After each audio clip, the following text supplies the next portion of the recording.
Hello বন্ধুরা, আজকের recipe কলার মোচার তরকারি। এর জন্য আমি নিয়ে নিয়েছি একটা কলার মোচা। প্রথমে এটার পাতাগুলো ছাড়িয়ে নিতে হবে ও ভেতরের ফুলগুলো বের করে নিতে হবে। এভাবে একটা একটা করে পাতাগুলো ছাড়িয়ে ভেতরের ফুলগুলো বের করে নিতে হবে এবং ভেতরের জালি অংশটা রেখে দিতে হবে। এবার মোচার ফুলগুলো আমরা একটা একটা করে বেছে নেব। ভিডিওতে দেখতে পাচ্ছেন ঠিক এইভাবেই বাছবেন। ফুলগুলো বাছার সময় হাতে একটু লবণ মেখে নেবেন বা সরষের তেল মেখে নেবেন, এতে ফুলের কষগুলো হাতে লাগে না। এভাবে খুব সুন্দর করে বেছে নেবেন মোচার ফুলগুলো। শক্ত শীষটা ও সাদা অংশটা বের করে ফেলে দেবেন। এটা বের করে দিলে মোচাটা খুব ভালোভাবে সেদ্ধ হয়ে যায় ও রান্নাটাও তেতো বা কষা হয় না। একটা একটা করে সমস্ত ফুলগুলো বেছে নিতে হবে।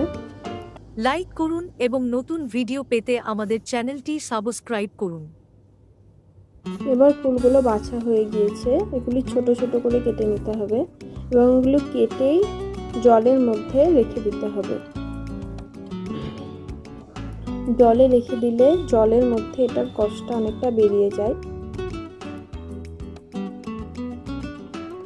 এটাও ছোট ছোট করে কেটে নিতে হবে। অনেকে মোচা রান্না করলে সেটি তেতো হয়ে যায়, কিন্তু এভাবে আমার ভিডিও ফলো করে যদি রান্না করেন তাহলে তেতো হবে না।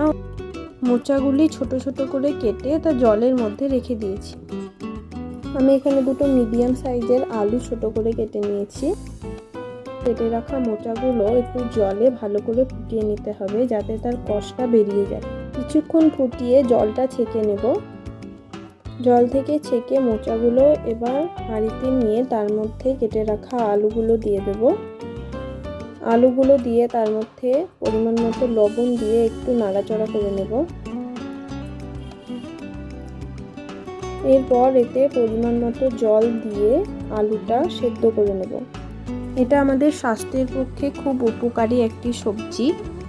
এভাবে রান্না করলে এটি খেতেও খুব সুস্বাদু লাগে।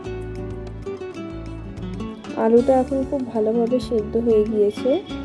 এবার আমরা এটা নামিয়ে রেখে দেবো। এদিকে একটা কড়াইয়ে পরিমাণ মতো তেল দিয়ে তাতে পেঁয়াজ কুচি ও লঙ্কা কুচি দিয়ে দেবো। আমি এখানে দুটো মিডিয়াম সাইজের পেঁয়াজ নিয়েছি ও 4টে কাঁচা লঙ্কা নিয়েছি। এবার পেঁয়াজটা লাল করে ভাজা হয়ে গেলে তার মধ্যে একটা ডিম ভেঙে দেব।